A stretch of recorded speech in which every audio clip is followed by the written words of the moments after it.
প্রত্যেকের নির্দিষ্ট জন্ম এবং তার আগের জন্ম থাকে, যা আমরা জানি না, এবং আমাদের এই জ্ঞান নেই বলেই আমাদের এই জানা দূর করবার জন্য আমাদের জীবনে গুরুর প্রয়োজন হয়। এটা আমরা মানতেই পারি না, বিশ্বাস করতে পারি না, গ্রহণ করতে পারি না আগের জন্মের কথা। আমরা অনেকে আন্দাজ করি, অনেকে বলি বিশ্বাস করি, কিন্তু সঠিকভাবে বিশ্বাস করি না। যেমন আমি যদি আপনাদেরকে বলি যে দোকানে যেমন সিসিটিভি লাগানো থাকে, তেমন আমাদের প্রত্যেকের শরীরে দুটো সিসিটিভি লাগানো আছে।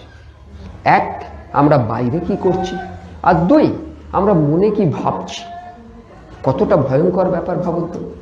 দোকানে একটা সিসিটিভি লাগানো আছে, এই কথাটা দেখার পরেই সাধারণ মানুষ সাবধান হয়ে যায়, এটা সেটাই হাত দেয় না, চোর তো চুরি করবেই না। সেইখানে দাঁড়িয়ে আমরা আমাদের বাইরে ভিতরে সিসিটিভি লাগানো আছে জানার পরেও আমরা কি করি?